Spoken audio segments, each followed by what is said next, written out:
एक मौका दे full time, ताकि मैं लोगों को ये दिखा सकता हूँ कि भाई नगर पालिका के चेयरमैन की कितनी पावर है। शहर की जनता से एक 5 साल के लिए एक वक्त मांग रहा हूँ।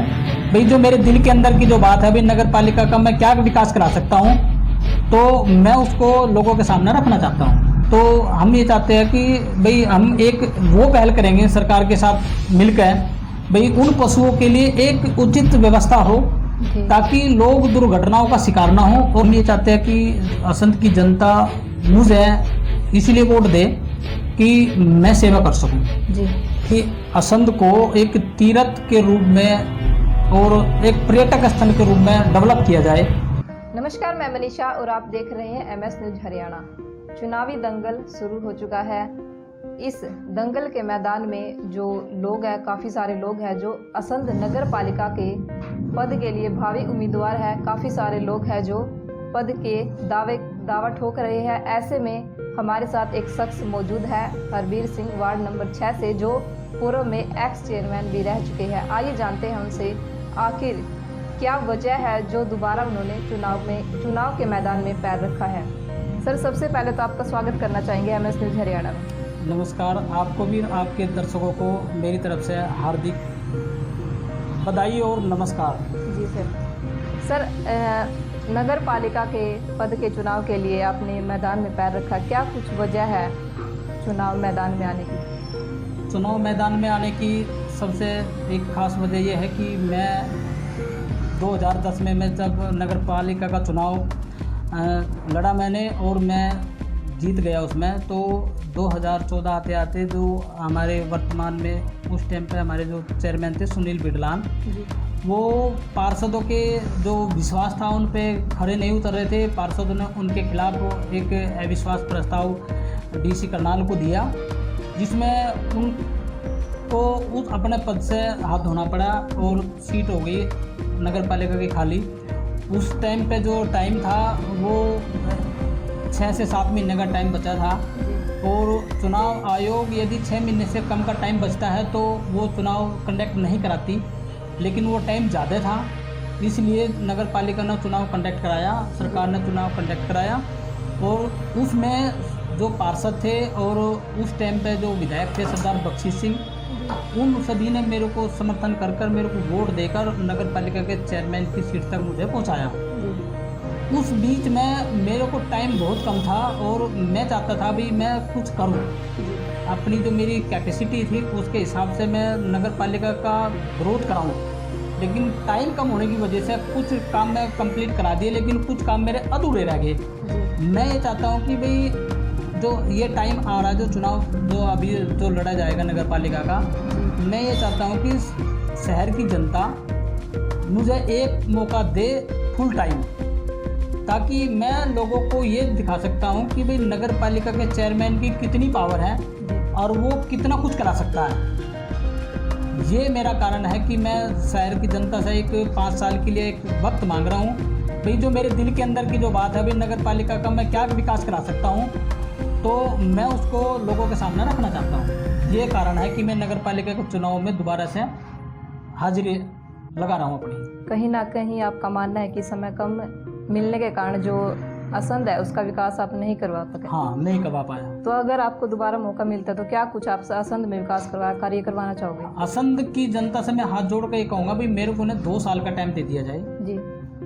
2 साल में मैं असंध की एक पहचान जो एक एज ए शहर के रूप में होनी चाहिए, मैं उस तरीके का विकास कार्य कराऊंगा कि जो बाहर से औरतें हमारे शहर में आती है, उनको यूरिनल की प्रॉब्लम है, टॉयलेट की प्रॉब्लम होती कहीं नहीं है, जो है भी वो जर्जर हालत में है, उनकी मेंटेनेंस नहीं है उसमें। उसके अंदर तो जाने की दूर की बात रही, उससे तो बगल से भी लोग मुंह बंद करके निकलते हैं। एक तो ये समस्या, इसको हम दूर कराएंगे।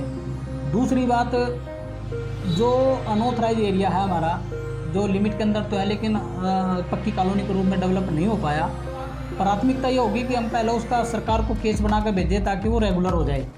रेगुलर होने के बाद में उनको हर सुविधा मिलेगी जो मूलभूत सुविधाएं होती है, जैसे सीवर हो गया, उनकी गलियाँ होगी, नालियाँ होगी और बिजली उनको मिल जाए।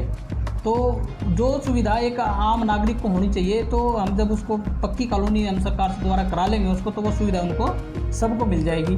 और दूसरा एक जो डर उनके दिमाग में रहता है, अभी टाउन प्लानिंग या नगर पालिका हमारे जो आशियाने हैं उनको गिरा देगी या उनको इलीगल घोषित करके कोर्ट में केस डाल देगी, तो हम लोगों को उस चीज़ से छुटकारा दिलाना चाहते हैं। दूसरी सफाई व्यवस्था, विशेष तौर से हमारा ध्यान है भाई हम सफाई व्यवस्था को, जिस तरह हमारा स्वच्छ असंध का एक जो मेडल इन्होंने जीता था ना, अभी हम उसको ना मेंटेन करना चाहेंगे, नहीं कंटिन्यू हम उसको करेंगे।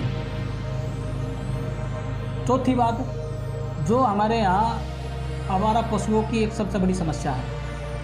आवारा पशु जो देहात के लोग हैं या कोई डेयरी फार्मिंग वाले हैं, जो वो दो पशु उनके लिए कंडम घोषित कर देते हैं तो वो शहर में छोड़ जाते हैं। उससे क्या है कि कई लोग दुर्घटनाओं का शिकार हो जाते हैं, कई मौतें भी हो चुकी है। उस दुर्घटना में बंदे को भी नुकसान होता है और उस पशु को भी नुकसान होता है। जो वो पशु तो पशु है, उसको तो जानकारी नहीं है, लेकिन हम जानकार होते हुए भी हम उनको सड़कों पे छोड़ते हैं लोग।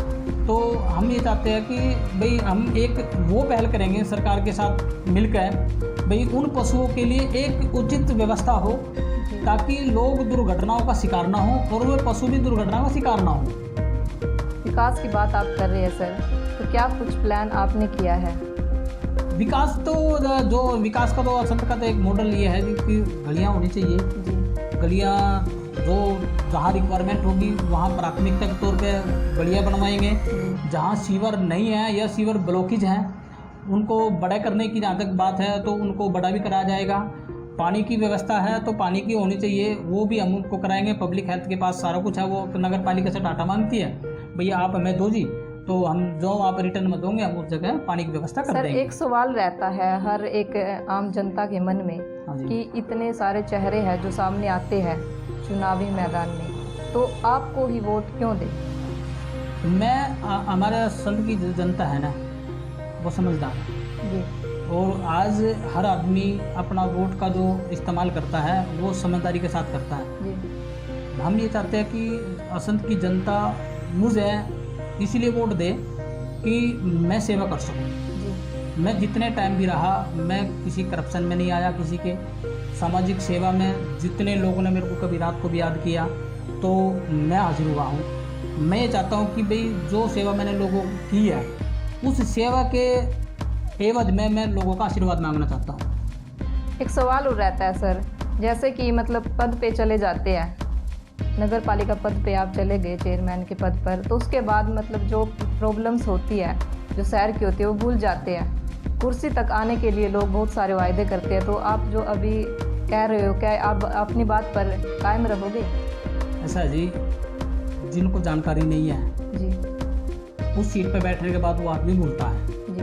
क्योंकि उसको पहले भी उसकी जानकारी नहीं थी। मुझे हर चीज़ की जानकारी है, मुझे ये भी पता है कि ये काम कितना लीगल है कितना अनलीगल है। मैं स्पष्टवादी हूँ, मैं मेरे पास कोई जाता है ना कंप्लेंट लेकर, मैं उसको ये बता देता हूँ मेरे कंट्रोल एरिया में वो काम है, मेरे अधिकार क्षेत्र में वो काम है, तो मैं उसको कहूँगा कि मैं कर सकता हूँ उसको। यदि वो मेरे अधिकार क्षेत्र में नहीं है तो मैं उसको रास्ता बताऊँगा, भाई मेरे अधिकार क्षेत्र में नहीं, लेकिन रास्ता ये निकलता है यहाँ से ये काम आपका हो जाएगा। अब नए चेहरा है, नए लोग आ रहे हैं, उनको तो ये पता ही नहीं है भाई वहाँ नगर पालिका में बैठने के बाद भाई जो आपने मैदान के मंच से जो बात कही है भाई क्या उसको पूरी कर सकते हैं? मुंह के सामने मैदान पड़ा है जो मर्जी का लो, लेकिन जब वहाँ कानून के दायरे में आकर बात होती है और जब वहाँ बंदी से लागू होती है ना, फिर वो मैं ये मानता भी मैंने तो पब्लिक में जो बात गलत कही थी ये तो मेरे अधिकार क्षेत्र में है ही नहीं। फिर जो बातें कही गई है ना उनको शब्दों को वापस नहीं ले जाता, इसीलिए लोगों के दिमाग में एक ये आती है भाई वहाँ लोग सीट पर जाने के बाद में लोग अपनी जो बातें करते हैं ना वो भूल जाते हैं। वो भूलते नहीं, याद उनको होता है, लेकिन उनको ये पता होता है कि वहाँ बैठने के बाद भाई आपने कमिटमेंट गलत किया है जो अधिकार क्षेत्र में आपके नहीं था। क्योंकि सर कई बार होता है कि पद के लिए बहुत सारे वायदे जो है लोग कर जाते हैं, लेकिन उनको ये नहीं पता कि बाद में इसको पूरा कर पाएंगे नहीं कर पाएंगे। काफ़ी सारे ऐसे चेहरे हैं, बहुत सारे हैं जी। मैं वही बात में दोबारा फिर मैं रिपीट कर रहा हूँ, हरबीर सिंह ऐसा कोई कमिटमेंट नहीं करेगा क्योंकि मुझे पता है कि जो मेरे अधिकार क्षेत्र में मैं उसी कमिटमेंट को करूँगा पब्लिक के सामने। जो मैं नहीं कर सकता वो बात मैं नहीं रखूँगा। अब कोई काम टाउन प्लानिंग का है, हरबीर सिंह नगर पालिका के तौर पर यह कहता है जी मैं तो चेयरमैन हूँ भाई, ये काम करा दूँ। भाई जिसने करना ही टाउन प्लानिंग ने है, तो हरबीर सिंह उसको कैसे कराएगा? वो तो हरबीर सिंह की एक अपनी काबिलियत होगी कि मैं जो उनका एसडीओ है या उसका पब्लिक हेल्थ का एक्शन है या एससी है, वो मेरी रिगार्ड करते हुए उस काम को कर दे, वो उनका धन्यवाद। अदरवाइज हरबीर सिंह का अधिकार क्षेत्र में वो चीज़ नहीं है, और ना ही मैं वो ऐसा कमिटमेंट करूँगा किसी के सामने जो मैं नहीं पूरा कर सकता। तो सर जैसे आप चेयरमैन बनते हो तो सीएम साहब ने जो घोषणा की थी 1 करोड़ 16 लाख की, तो उसके लिए क्या कुछ प्लान आपके वहाँ है? मेरी अपनी एक प्लान होगी कि मैं ये चाहता हूँ कि असंध को एक तीर्थ के रूप में और एक पर्यटक स्थल के रूप में डेवलप किया जाए। सीएम साहब ने जो घोषणा पहले कार्यकाल में लगभग 1 करोड़ 16 लाख की जो घोषणा की थी धन छत्र तीर्थ के लिए, जिसके जीर्णोद्धार के लिए, तो मेरी अधिकारियों के साथ बात भी हुई है। अभी हमारे यहाँ का पैसा रिलीज नहीं हुआ, और कोरोना काल होने की वजह से उन्होंने ये समस्या जताई कि भाई अभी हमारे पास फंड की कमी थी, सरकार ने डेवलपमेंट के कार्य में जो फंड रिलीज करने थे वो बंद कर दिए थे।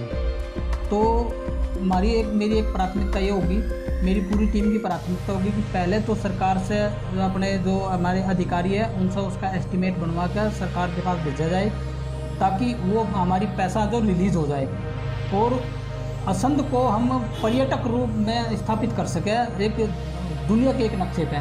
क्योंकि असंध क्षेत्र जो है महाभारत काल से ही एक धार्मिक नगरी है, और उसको दुनिया के नक्शे पे हम उभर कर लेकर आना चाहते हैं, ताकि यहाँ लोग बाहर से आएंगे, एक रोज़गार बढ़ेगा, लोगों को आने जाने में जो यहाँ जो तीर्थ पे लोग आएंगे, कुछ लोगों की वहाँ शॉप भी खुलेंगी, कुछ लोग वहाँ अपना ऑटो रिक्शा का काम भी करेंगे, कोई लोग गाइड का काम भी करेंगे, तो कई लोगों को रोज़गार मिलेगा उससे। तो मेरा अपना ये प्रयास होगा कि हम असंध को पर्यटक स्थल के रूप में डेवलप करें। तो आप असंध की जनता से क्या अपील करना चाहोगे? मैं असंध की जनता से ये अपील करना चाहता हूँ कि भावनाओं में ना बहे। जब आपको अपने मताधिकार का अधिकार मिला है चुनाव आयोग की तरफ से, संविधान की तरफ से, उस मताधिकार का उपयोग सही व्यक्ति के लिए करें, भाई भतीजावाद से बचें, ताकि हम किसी गलत आदमी को अपना मत दे करके हम गलत आदमी को नगर पालिका के चेयरमैन के पद पर ना बैठा दे, नहीं तो हमें पूरे 5 साल भुगतना पड़ेगा। जी, तो ये थे हमारे साथ हरबीर सिंह, जो वार्ड नंबर 6 से नगर पालिका पद के लिए भावी उम्मीदवार हैं। तो आप इनके बारे में क्या सोचते हैं, हमें कमेंट बॉक्स में ज़रूर बताएं।